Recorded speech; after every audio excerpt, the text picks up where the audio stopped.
So what's going on, everybody? I have an opportunity here to show you guys and tell you guys some things that has helped Cool Cat grow to the level that it's at today.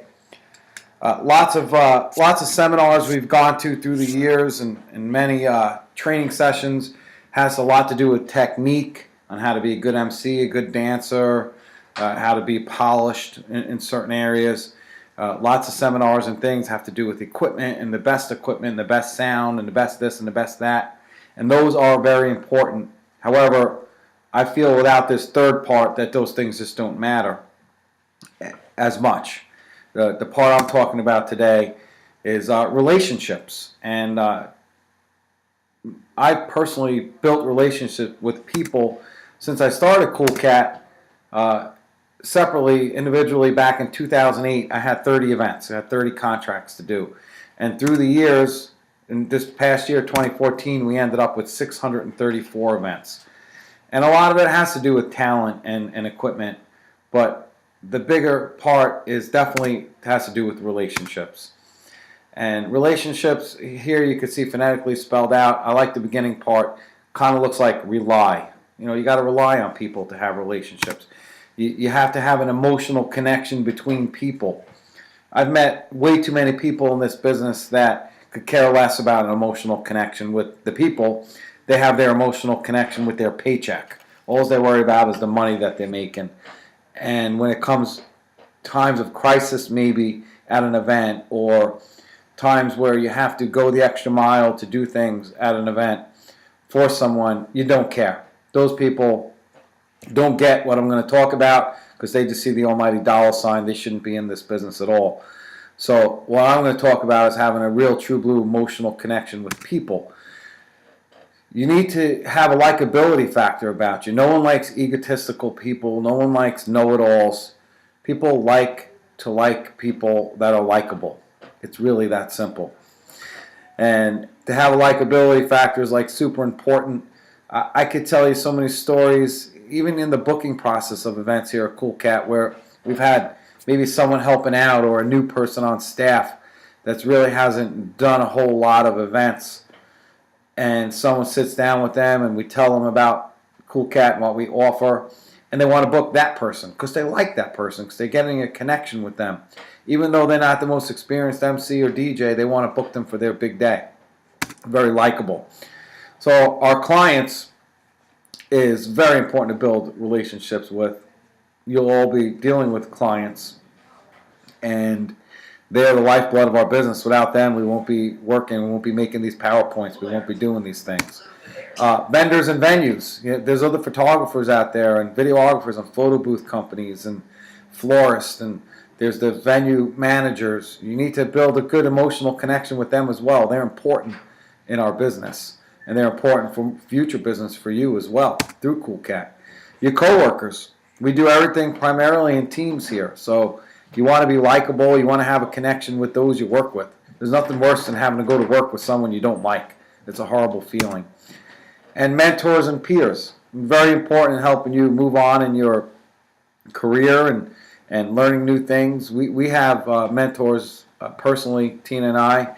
Lots of you have heard of many of them, and a lot of the biggest ones that we have are influential even in the success that you're having today, is because I built relationships with them. I'll use Mike Walter as an example. He's become a friend. I've gotten to the point in our relationship where he invited us out to watch one of his DJ showcases and to learn from it.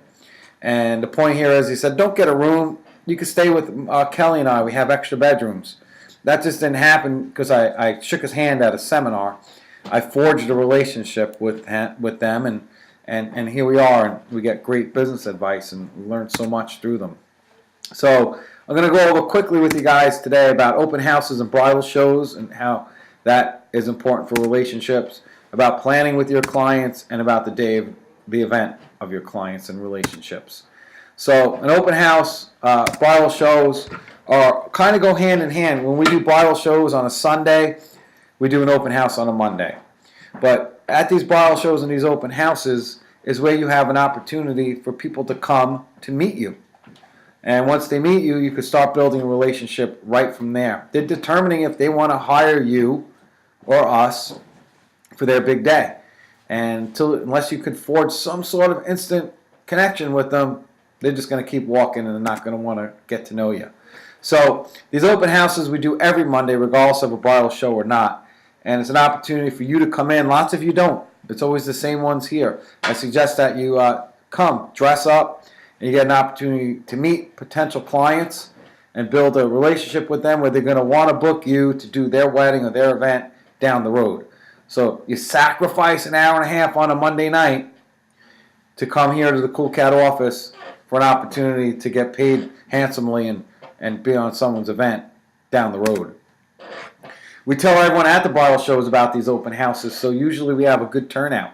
And it's important for you to be here.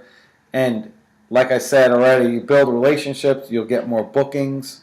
They're very important, so definitely talk to Vince about attending one of these and being a part of them. I'm telling you, it'll be a great thing, it'll help you.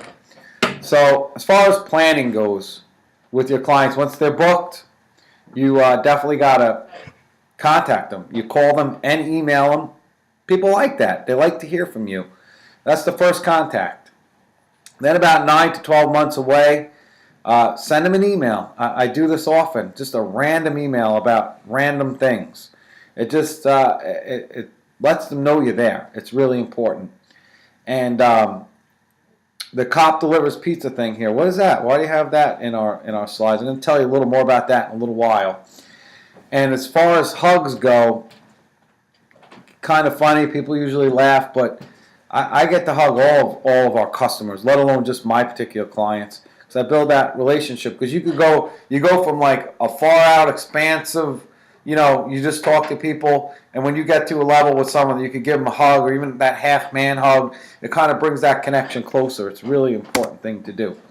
So here's an example of one of the emails I sent out recently. It was back in August. It was before we went to Atlantic City. And I'll give you a second to read it. I'll read it along with you, actually. It says, just saying, hey, hope you're having a great summer. I'm excited. We're headed to Atlantic City for the DJ of the Year competition. I'm one of the 12 finalists again. I was even asked to speak at a seminar there. Enough about me, LOL. If you're having a vacation, where are you going? I can't wait to hear about it. And, of course, if you need anything, give me a call, text, or email. Otherwise, see you soon. So what does this do? What does this actually do? Why am I doing that? Because it's letting my particular clients know that I'm here, that I'm alive, that they didn't just pay money and then they don't hear from someone until a week before their wedding or for their bar mitzvah. It's just a random way of building a relationship. Brides and mitzvah moms, they get stressed if they don't hear from you. It's so important, guys and girls, that you contact your clients in this manner. Do this. Take it from me. It's worked for me. And it will work for you if you do it. We don't want our customers just... Listen, you're not here on a daily basis here at the office, but we work hard. We contact people every day. We call them, we email them, we get a hold of them, we get them in the door. Then they pay the deposit.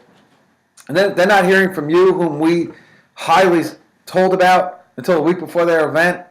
That's a horrible thing. So you gotta do these things. Send those random emails out. So now they're booked. They're your client. You made your first contact. You sent some random emails. You're building your relationship.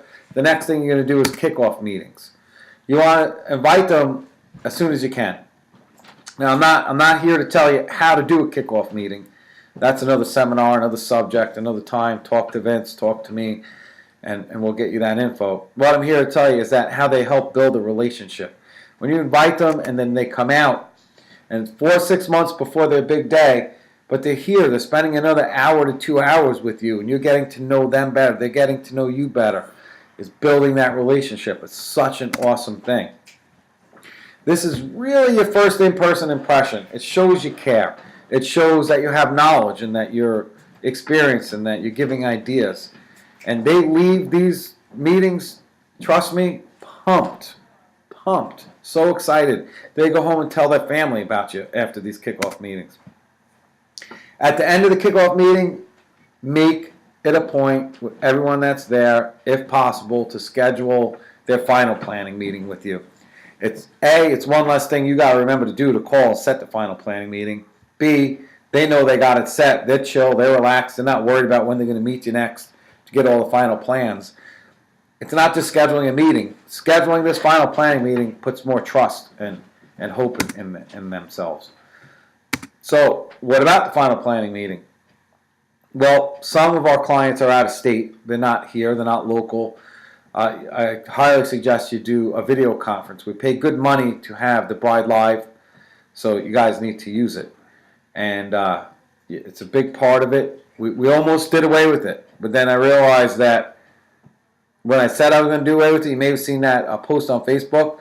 Everyone came running to me freaking out because they use it so much. So if they can't do a video conference, if they live in the Catskills and they have no internet, like apparently there are no internet services in the Catskills at all, you're going to have to do it over the phone, but try not to. Try at least get that in-person connection, seeing each other through the Bride Live video conference.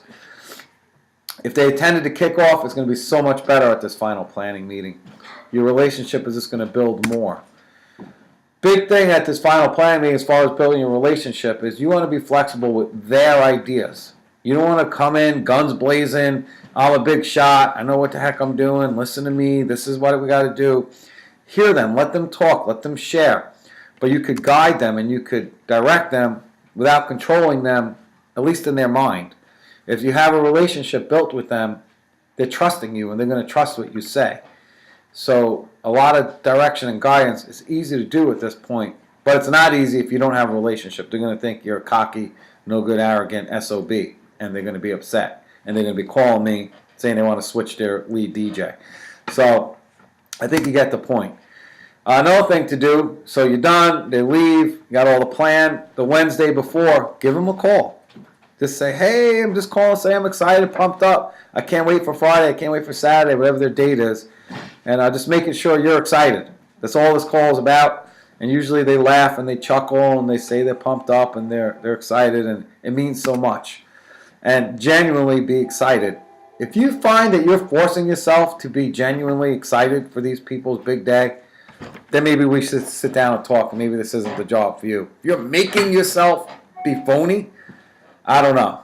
I know I'm excited. I'm genuinely excited for people. They chose me to be a big part of the biggest day of their life. Even if it's a little girl's 8-year-old birthday party out in the garage, that's the biggest day of her life right there at that point. Be excited about this. Be excited that people actually chose us and chose you to be a part of their day. It's so important. So you got all this relationship building. You're meeting with them, you're emailing, you're phone calling, you're talking, you're getting them pumped, you're getting them excited. And what's it all for, really? It's for their event. It's for the day of their event. So let's talk about their event day. What happens? You get there, it's set up. Who's there? Venue staff. Be nice to them. Build a relationship with these people too. It's nice to have them on your side. I have venue staff that brings me drinks without me asking, and they'll bring that big cool water, a cup of water. I won't even have to ask. They'll bring us a whole entire pitcher of water. They'll also, I've had some banquet managers overhear me saying that I was hungry, and then they'd bring me food before the event even started. It's because I built a relationship with these people. So definitely be kind to them. They tell their higher ups, and they'll get more jobs for us and for you. Just be kind, be nice. Follow the house rules. You know, if you have to load in the hard way, load in the hard way. You know, if there's an easier way but you're not allowed to, don't fight with them, don't argue, don't get your point across. Just follow house rules. If you're not allowed to put tape on the wall, don't put tape on the wall. You know, ask questions. That's how you communicate, by talking. That's how you build a relationship. The Georgian is a prime example of a horrendous load-in. It's literally loading the door right next to where the DJ table is, but you're not allowed to. You could ask me if you're that interested in the details of it. I'll let you know. But we go there and we load in the 150-yard way through hills and mountains and terrain. It's crazy. But it's the house rule, and you have to do it. It makes people like us better. And you got to remember to always smile. I mean, we're going to look at this right here, right now. It's so important that you actually smile on your event day of your clients, because without smiling, you know, people are watching you. So let's listen. Wow! What's this? This is the North Pole. No, it's not. Yes, it is. No, it's not. Yes, it is. No, it isn't. Yes, it is. No, it isn't. Yes, it is. No, it's not. Where's the snow? Why are you smiling like that? I just like to smile. Smiling's my favorite. Make work your favorite. That's your favorite, okay? Okay. Work is your new favorite. Fine. So, the joke here is make smiling while you work your favorite. But seriously, smiling is such a massive, important thing. When you think no one's looking at you, you're at an event with 50 people or 500 people, trust me, at any given moment, someone's looking over at the DJ booth and they're looking at the DJ. And if you're sitting there looking like, dopey dog, just all sad and depressed, even though you might be happy, because it's your smile that brings that out. So make smiling your favorite. Smile all the time. It builds relationships with people that you don't even know because they think you're a happy person. And they'll be more apt to come and approach you for something. If you're not smiling, they're like, ooh, stay away from that guy. He's angry. So here we are at event day. We got cocktail hour. So you built all this relationship with a bride and groom or whoever it may be, but now you got another 100, 200 guests that you never met before. You got to build relationships with them. And it can't be on the same level, of course, because it's all quick time. But cocktail hour is huge. Get out there, talk to guests. Find the open people and get right in there and introduce yourself. It's really, really awesome. And then Mad Libs and Blackjack. I'm not here to tell you how to do Mad Libs or how to properly deal blackjack.